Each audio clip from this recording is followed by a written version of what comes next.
살아계신 하나님, 영광의 아버지, 우리를 그리스도 안에서 하나님의 영광과 기쁨과 자랑과 하나님의 선하심의 트로피가 되게 하신 것을 아버지 감사합니다. 성령님, 예수님께서 십자가로부터 하나님 보좌 우편에 앉으시기까지, 그리고 지금 말씀과 성령으로 우리 안에 찾아오셔서 우리 안에 하나님의 뜻을 이루게 하심을 아버지 감사합니다. 또 오늘도 말씀으로 우리를 붙드셔서 감사합니다. 사랑합니다. 감사합니다. 예수님 이름으로 기도합니다. 아멘. 12월 24일 성탄절 첫날 말씀의 실제 같이 확인하겠습니다. 제목을 읽겠습니다. 하나님의 선하심이 회개하도록 인도하십니다. 하나님의 이 공의가 회개하도록 인도한다는 게 아니라 하나님의 선하심이 회개하도록 인도하십니다. 오늘날 우리는 하나님의 선하심을 누리며 살아가고 있습니다. 하나님의 선하심. 누군가가 예수님께 찾아와서 선한 선생님이여 라고 말하니까 예수님이 그에게 말합니다. 하나님 한 분 외에는 선한 분이 없다. 그래, 하나님은 항상 선하십니다. 하나님의 본성이 선하십니다. 같이 성경 본문 읽겠습니다. 이런 일을 행하는 자를 판단하고도 같은 일을 행하는 사람아, 내가 하나님의 심판을 피할 줄로 생각하느냐? 혹 내가 하나님의 인자하심이 너를 인도하여 회개하게 하심을 알지 못하여 그의 인자하심과 용납하심과 길이 참으심이 풍성함을 멸시하느냐? 로마서 1장에서 사람들이 각종 말로 표현할 수 없는 악한 짓을 행하고죠.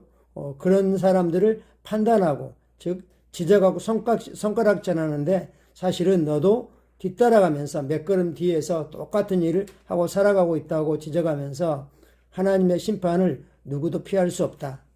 그렇지만 하나님이 너를 향해서 오래 참고 인내하고 계신다. 너가 돌아오기만을. 하나님은 그러죠. 아무도 멸망하지 않고 다 회개하기를 원하십니다. 하나님의 인자하심이 우리를 회개하도록 인도하고 있다고 말씀하시죠.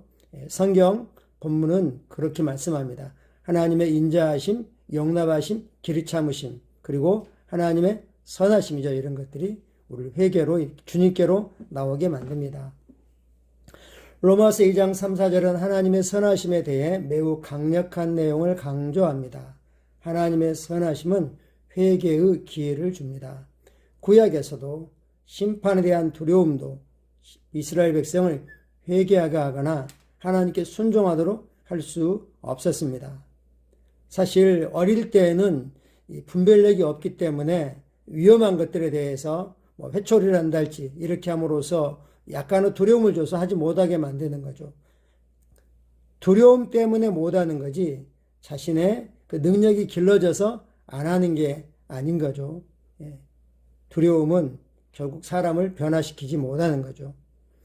하지만 신약에서 우리가 하나님의 순종하는 자녀들이므로, 아멘. 하나님은 우리를 순종하는 자녀들, 누구 안에서요? 예수님 안에 순종하는 자녀들로 태어났습니다. 왜냐하면 예수님께서 십자가로부터, 십자가 이전에 아버지 보좌를 떠날 때부터 아버지께 완전히 순종을 성취하셨기 때문에 우리는 그 예수님의 순종 안에서 순종하는 자녀로 거듭났습니다. 이게 우리의 인식이 돼야 되는 거죠. 하나님께서는 우리를 심판으로 위협하지 않으십니다. 우리는 마음으로부터 하나님의 진리의 말씀에 순종하는 자들로 묘사됩니다. 우리는 심령으로부터 하나님의 진리의 말씀에 순종하는 자라고 자신을 인정하고 인식하고 그렇게 고백해야 됩니다. 따라서 하나님께서는 우리를 하나님의 선하심과 하나님의 사랑 안으로 인도하셨습니다. 심판 대신에 그분의 자비, 즉 긍휼, 우리를 향한 이 하나님의 동정하는 그런 마음을 보여주셨습니다. 하나님께서는 우리가 하나님의 사랑과 선하심을 세상에 전파하면 믿지 않는 자들이 회개하고 하나님께로 돌아올 것을 아십니다. 고린도후서 5장 18절은 이렇게 말씀합니다. 모든 것이 하나님께로 났으며 그가 그리스도로 말미암아 우리를 자기와 화목하게 하시고 또 우리에게 화목하게 하는 직분을 주렸으니 이것이 바로 차이점입니다.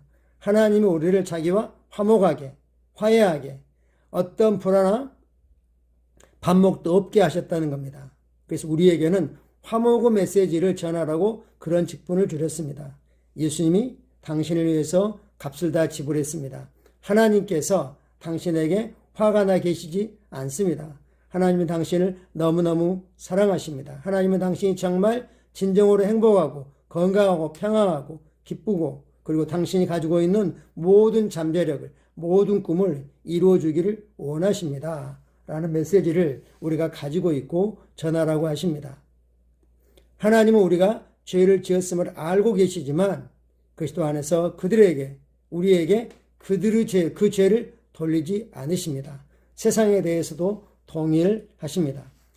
요엘은 스바냐 선지자와 마찬가지로 그의 예언서 요엘서 2장 1절 13절에서 백성들의 죄가 그들에게 계수되고 있고 또 그 자손들에게 전달되고 있고 그렇기 때문에 그들에게 심판이 임하고 있다고 말했습니다. 그러나 우리의 시대, 즉 그리스도 안에서 복음의 시대, 은혜의 시대에는 다릅니다. 죄의 문제는 이미 우리를 대신한 예수님의 희생으로 해결되었습니다. 죄 때문에 이제 어느 누구도 마귀 따라 지옥을 갈 필요가 없게 하나님이 하셨습니다. 다만 남은 건 죄인의 문제가 남아있는 거죠. 결국은 그것은 우리에게 하나님께서 이 죄의 문제가 해결되었다는 이 복음을, 이 기쁜 소식을 전하라고 맡기셨기 때문에 죄인의 문제는 결국 우리에게 달려 있습니다. 어느 죄인이든지 복음을 올바로 듣기만 한다면, 우리가 올바른 동기와 태도, 목적을 가지고 복음을 전하기만 한다면 복음을 거절할 사람이 사실은 없습니다. 복음을 거절하기가 받아들이기보다 훨씬 어려운 거죠. 예수님의 희생의 결과로 하나님께서는 세상을 자신과 화목하게 하셨습니다. 하나님께서는 인류를 하나님과 화평 안으로 들어오게 하셨습니다. 이제 하나님께서는 그분의 선하심과 사랑의 메시지를 세상에 전해서 그분들과 사람들이 화목하게 되도록 우리를 세상으로 보내셨습니다. 우리가 믿지 않았을 때 가정을 이루었다면 믿고 난 후에는 믿지 않은 그 가정 속으로 우리를 보내신 거고 우리 일터로 우리 사회 속으로 보내셨습니다. 우리가 알고 있는 인간관계 속으로 우리를 파송하셨습니다. 그러므로 이번 성탄절에는 아직 주님을 알지 못하는 아주 가까운 사랑하는 사람들부터 그들을 품고 그들을 생각하십시오. 당신은 백화점에서 그런 사람들을 만날 것입니다. 그들은 당신이 참석하는 가족 모임에도 나타날 것입니다. 당신의 아이들이 노는 공원에도 그들이 있을 것입니다. 교회에서 집으로 돌아가는 길에 그들을 보게 될 것입니다. 하나님은 그들을 벌하시지 않으신다는 것을 알리십시오. 하나님께 이미 그들을 대신하여 예수 그리스도가 죄를 담당하게 하셨고 그들이 믿기만 한다면 영생과 의가 그리고 평안이 샬롬이 하나님과 하나됨이 그들의 영 안에 영원히 남겨질 것입니다. 할렐루야. 우리의 삶 자체가 하나님의 선하심의 반영이고 우리의 존재 자체가 하나님의 선하심의 트로피임을 우리는 인식합니다. 참고 성경 구절 같이 확인하겠습니다. 오늘은 하나님의 선하심을 사람들이 알고 주님께 돌아오도록 회개하도록 그 메시지를 우리에게 강조하고 계십니다. 로마서 1장 16, 17절입니다. 복음에 대해서 바울은 이런 태도를 가지고 있었습니다.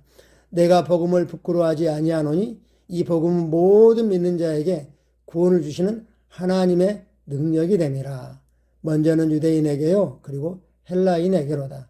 복음에는 하나님의 의가 나타나서 믿음으로 믿음에 이르게 하나니 기록된 바 오직 의인은 믿음으로 말미암아 살리라 함과 같으니라. 사실 바울은 복음 때문에 로마의 죄수로 끌려갔고 로마에서 죄수로 있는 것으로 로마서가 끝났지만 바울은 복음을 결코 부끄러워하지 않는다. 복음은 바로 하나님의 능력이다 라고 말씀합니다. 우리가 삶 가운데 하나님의 능력을 더 구체적으로 경험하기 원한다면 복음을 나누는 삶, 복음에 의한 삶을 살아가는 것입니다. 로마서 5장 6절부터 10절까지입니다. 우리가 아직 연약할 때 계약대로 그리스도께서 경건하지 않은 자를 위하여 죽으셨도다. 우리가 연약할 때 또 경건하지 않은 자였을 때 우리를 위해서 죽으셨습니다. 의인을 위하여 죽는 자가 쉽지 않고 선인을 위하여 용감히 죽는 자가 혹 있거니와 우리가 아직 죄인 되었을 때 그리스도께서 우리를 위하여 죽으심으로 하나님 우리에게 대한 자기의 사랑을 확증하셨느니라. 우리가 아직 죄인이었을 때 우리에게 어떤 선함이나 의로움이나 이런 게 전혀 없었을 때 주님이 우리를 위해서 죽으셨습니다. 죽음으로 사랑을 확증하셨습니다. 그러면 이제 우리가 그의 피로 말미암아 의롭다 하심을 받았으니 더욱 그로 말미암아 진노하심에서 구원을 받을 것이니 곧 우리가 원수 되었을 때 그 아들의 죽으심으로 말미암아 하나님과 화목하게 되었은즉 화목하게 된 자로서는 더욱 그의 살아나심으로 말미암아 구원을 받을 것이니라. 하나님의 아들이 십자가에 달려 죽으심으로 우리를 하나님과 화목하게 하신 일을 끝내셨습니다. 우리는 이 복음을 가지고 있습니다. 로마 10장 13절부터 15절입니다. 누군가가 이 기쁜 소식을 전해주지 않으면 그들은 믿을 수 없는 거죠. 누구든지 주의 이름을 부르는 자는 구원을 받으리라. 그런즉 그들이 믿지 아니한 이를 어찌 부르리요? 듣지도 못한 이를 어찌 믿으리요? 전파하는 자가 없이 어찌 들으리요? 보내심을 받지 아니하였으면 어찌 전파하리요? 기록된 바 아름답도다. 좋은 소식을 전하는 자들의 발휘함과 같으니라. 하나님은 이 좋은 소식을 전하라고 보냈고 우리가 보내면 그들이 듣게 되고 들으면 믿게 되고 믿으면 부를 수 있다고 말씀하고 있습니다. 복음 안에 구원이 있고 치유가 있고 하나님의 공급이 있고 하나님의 아들의 영광스러운 자유와 평안이 있다는 우리는 전할 수 있습니다. 아픈 자들에게는 예수님이 채찍에 맞아 나았다는 소식이 머리로가 아니라 심령에서 맞아 이렇게 이해가 올 때까지 깨달음이 올 때까지 계속 전해져야 되는 거죠. 복음도 마찬가지입니다. 한 번 전했다고 그들이 알아듣는 게 아닙니다. 소리로는 들었을지 모르지만 내용은 전혀 모르는 겁니다. 그러므로 여러 형태로 계속해서 조금씩 들려줄 때 이야기하지 말라고 할지라도 들려줄 때 말씀은 심령으로 들어가게 되죠. 그래서 이어서 17절에 말씀하시죠. 그러므로 믿음은 들음에서 나나니 들음은 그리스도의 말씀으로 말미암았느니라. 그리스도의 말씀, 기름 부음 받은 말씀으로 즉 말씀의 계시가 그 안에 일어날 때 예수를 믿는 믿음이 생기는 겁니다. 같이 기도하겠습니다. 주님, 오늘 하나님의 자녀들이 전 세계에서 복음을 전할 때 하나님의 의가 열방에 부어지고 많은 영혼들이 왕국으로 눈덩이처럼 불어나길 기도합니다. 예수 이름으로 기도합니다. 아멘. 감사합니다. 성탄절을 앞두고 있습니다. 사랑하는 가족들, 지인들, 친지들, 또 우리가 만나는 이웃들에게 예수님이 오셨고 죽으셨고 다시 오실 거라는 기쁜 소식을 전할 수 있습니다. 감사합니다.